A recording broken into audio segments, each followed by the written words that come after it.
In 1963, Shaw offered P. Ramlee the chance to direct his first colour film entitled Senewati in Hong Kong. He was also to direct his fifth sequel of the renowned Bujang Lapok comedic series there.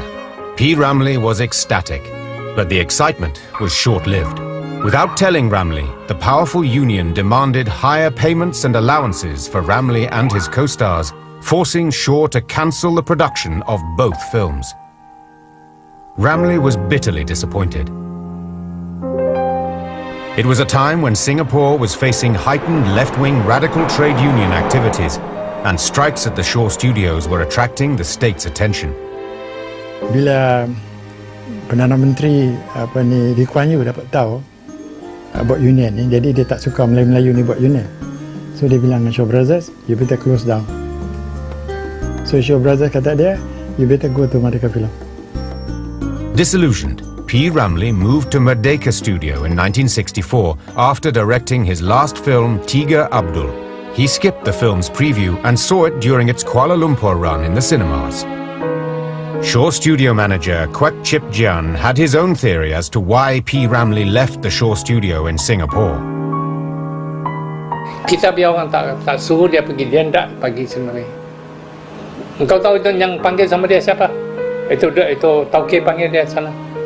KTP punya orang tu. Nama dia Ho Alok. Dia cakap sama P. Ramlee, apa kau nak? What do you think of that? Apa kau nak?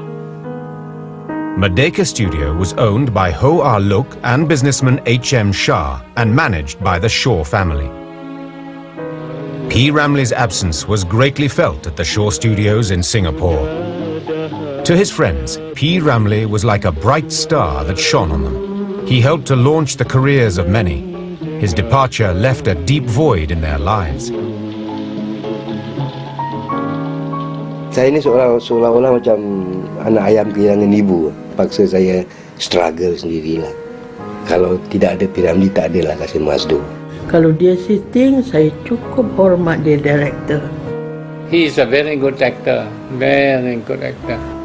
Dia kalau ada dekat sini, semua happy lah. Dia nanti cakap macam-macam, dia menyanyi macam gila. Shooting pun senang lah, dia orang semua suka lah. Bila dia tak ada senyum, senyap saja. The Shaws, however, did not completely sever their ties with P. Ramlee. They later acquired a significant stake in Merdeka Studio. Dia begini, dekat Kuala Lumpur ni, peralatan studio, barangnya tak cukup. Barangnya barang lama. Barang yang tak habis, yang Singapura dah tak boleh pakai, baru dibawa Kuala Lumpur. Macam kamera, lighting apa. Kedua, orang belum mahir. Macam di Singapura, orang dah mahir. Semua dah 10 tahun kerja. Kat sini semua orang baru. P. Ramlee had thrived under the system at Shaw Studio. Backed by a highly experienced production team, he could concentrate wholly on the creative aspects of his work. But the state of things at Merdeka Studio was very different. Tucked away beside a zoo with outdated equipment and inexperienced production staff, Ramlee joked with friends that he was working in a zoo and was about to be eaten alive by a tiger. Ironically, Sitora Harimau Jadian, or Sitora the Were-Tiger, became the title of his first movie at Merdeka Studio. He tried dabbling in special effects, but with a small budget and poor support services, he had to multitask, even doing his own editing. The film came out technically inferior. At the film's preview in Singapore, attended by actors Ahmad Daud and Sadia, the Shaw brothers walked out after only 15 minutes. Kita sendiri tengok introduction dengan jerk, editing jerk. Kejap dia buat diri jadi Frankenstein. Ramlee would never again replicate the spectacular success he achieved at the Shaw Studio. Dia orang janji macam-macam, nak kasih dia buat colour film, nak buat canggih-canggih lah, cinemascope. Tapi bila dia sampai sini, tak ditepatkan janji, dia dah kecewa. Jadi dia punya creation bila bikin filem dah tak gairah macam di Jalan Ampas. The advent of television, Hollywood, Hong Kong and colour Hindi films sounded the death knell of P. Ramlee's attempt to reinvent himself. P. Ramlee directed and acted in 18 more films for Merdeka Studio until 1970, including the popular Do Re Mi trilogy. The comedic series was meant to recreate his popular Bujang Lapok characters, but it failed to capture their innocence and lovable ineptitude. Laxmana Do Re Mi was the last film P. Ramlee directed for Merdeka Studio. At home, P. Ramlee lived happily with Saloma and their 5 adopted children. His only biological son Nasir had married and left home at 19. Ramlee realized that however dedicated he was to his work, he needed the emotional anchoring that only his family could provide. They meant the world to him.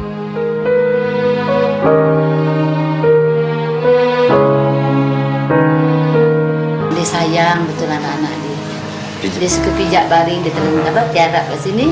Nanti anak-anak dia dipanggil lah, pijak lah. Yang Sazali, yang picit lah, yang si Sabarudin tu kan pijak. Jajah, pijak. Dengan saya sekali pijak dia. Picit dia. Itulah dia kesukaan. His son Sazali was his biggest fan. Otak dia macam dikurnia oleh Tuhan luar biasa. Tengoklah anak dia sendiri pun tak boleh ikut jejak dia. Daddy saya, dia segak, handsome. Saya tak handsome. Ramlee liked to pamper his children, but he would be very strict when it came to music and schoolwork. Dia kalau ajar dengan anak-anak dia memang serius.